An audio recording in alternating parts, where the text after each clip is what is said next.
Tous les matins sur Radio Espace, vous nous écoutez. Merci de votre fidélité, mesdames et messieurs.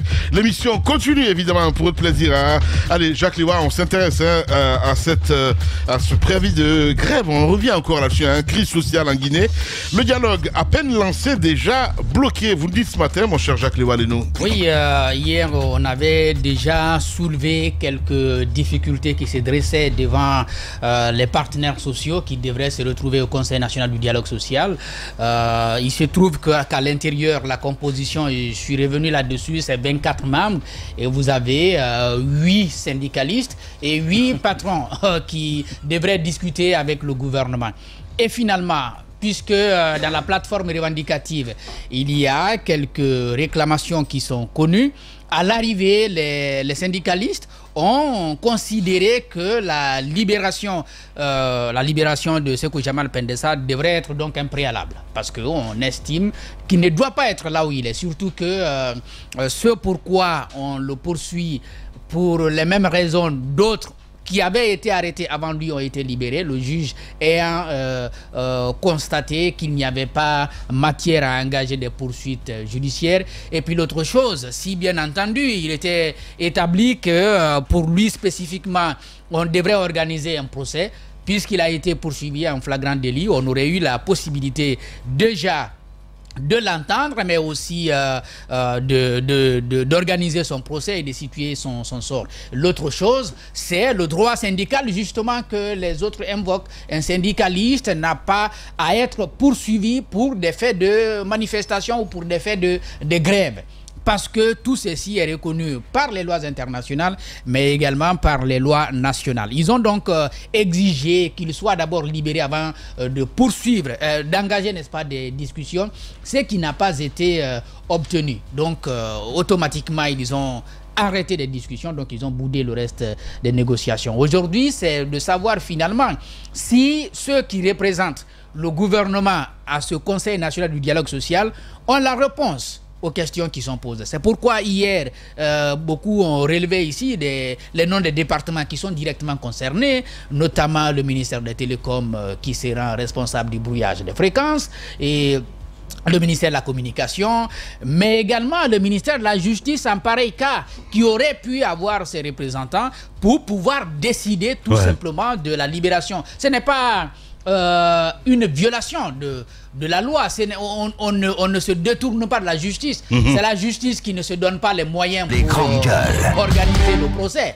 Sinon, je crois que Pendessa aurait pu déjà être libéré. Bien. La question reste donc sur la table pour l'instant, mais c'est important de comprendre avec les syndicalistes, finalement, qu'est-ce qui va se passer. Justement. Allez, nous allons partir sur le terrain d'où nous attend donc Abdoulaye Bari. Il est le président de la commission de négociation du mouvement syndical. Il est en direct ce matin chez les GG. Les grandes gueules. Allez, monsieur Bari, bonjour. Salut camarade. Salut camarade. Camarade, salut. Allez, allez-y Mohamed. Salut camarade. Voilà. Bienvenue sur les antennes de Radio Espace, monsieur Bari.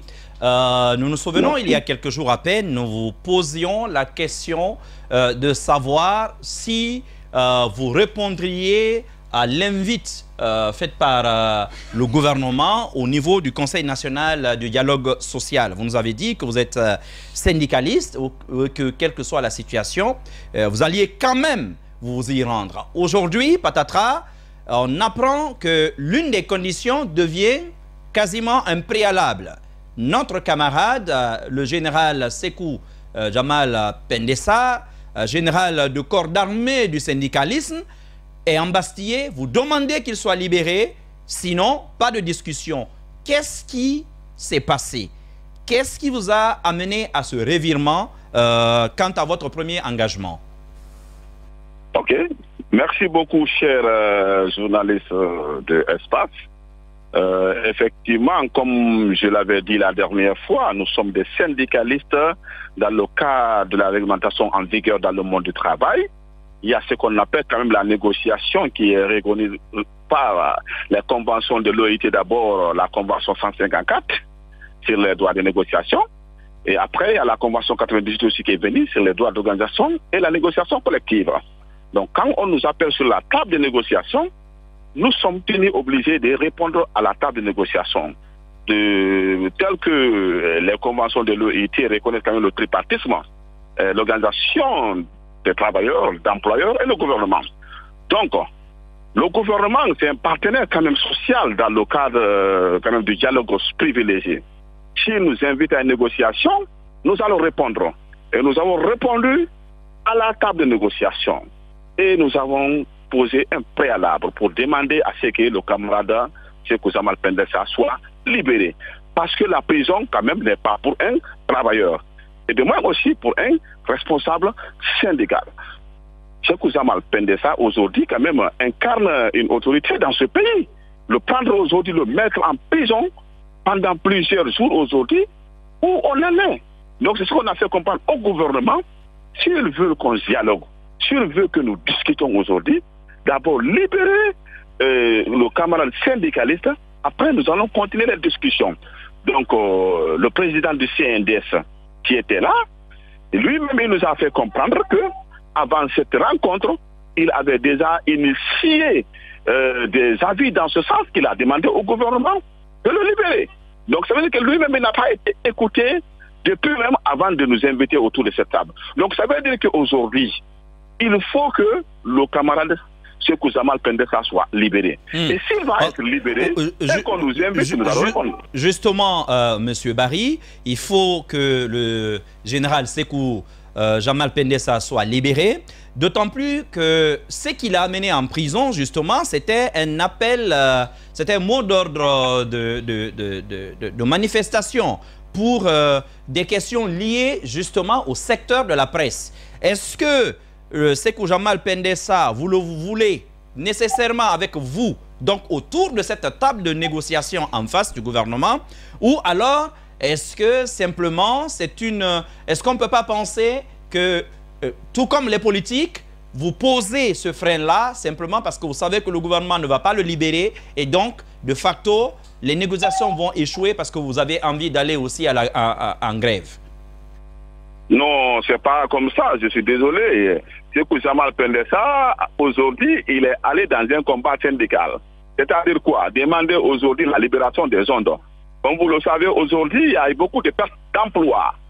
Et quand il y a perte d'emploi, il y a perte de revenus. Et lui, aujourd'hui, il défend aujourd'hui les travailleurs. Et nous avons été témoins, quand même, il y a beaucoup de radios privées qui ont fermé. Et donc, vu que ces radios privées et télévisions ont fermé aujourd'hui, les travailleurs perdent leur emploi. Lui, en tant que défenseur quand même du travail, parce qu'un syndicaliste quand même défend d'abord le travail, c'est-à-dire le grand T. C'est-à-dire travail grand T, c'est quoi? C'est travailleurs et l'entreprise. Vous comprenez? Donc, il ne faut pas rester, ne pas faire le combat. Il a fait beaucoup de dénonciations. Vu que le gouvernement ne réagissait pas, c'est pour cela qu'il a demandé aujourd'hui à aller manifester, c'est-à-dire au niveau des carrefours, pour demander à ce que vraiment les journalistes sortent aujourd'hui pour dire qu'on n'est pas d'accord et il faut essayer aujourd'hui de libérer les ondes. Donc en demandant cet appel-là, le gouvernement l'a pris aujourd'hui, il l'a mis en prison. Donc nous, en tant que syndicalistes, vu que c'est pas quelqu'un aujourd'hui qui est allé faire des trucs aujourd'hui, allant dans le sens quand même de faire des choses que nous pouvons condamner. On comprend bien. On comprend bien. Parce que ce que Mara essaye de dire, c'est vrai que au départ, sur la plateforme revendicative, la libération de Sékou Jamal Pendessa était un des points de revendication. Donc, alors, pourquoi, à l'arrivée, donc au démarrage de cette discussion, c'est devenu un préalable? Parce que vous auriez dû peut-être, en déposant la plateforme, préciser que c'est d'abord ce qu'il faut respecter avant d'aller à des discussions. Mais une fois autour de la table, le gouvernement pourrait dire, écoutez, toutes les questions sont sur la plateforme et donc doivent faire l'objet des discussions. J'ai compris la question, en fait. Vous savez, en matière de négociation, il y a ce qu'on appelle la négociation raisonnée et la négociation distributive. Donc aujourd'hui, nous sommes vers une négociation distributive avec le gouvernement. C'est ce que j'ai dit la dernière fois. Nous, aujourd'hui, le premier point inscrit dans la plateforme revendicative, c'est la libération sans condition du camarade secrétaire général Sékou Jamal Pendessa. Donc nous ne pouvons pas aller vers un point sans d'abord que ce point-là soit réglé. Donc, bien. Merci beaucoup en tout cas, camarades, d'avoir accepté notre invitation ce matin. On a bien compris. On va revenir longuement évidemment sur cette actualité, si vous le souhaitez, dans nos prochaines éditions.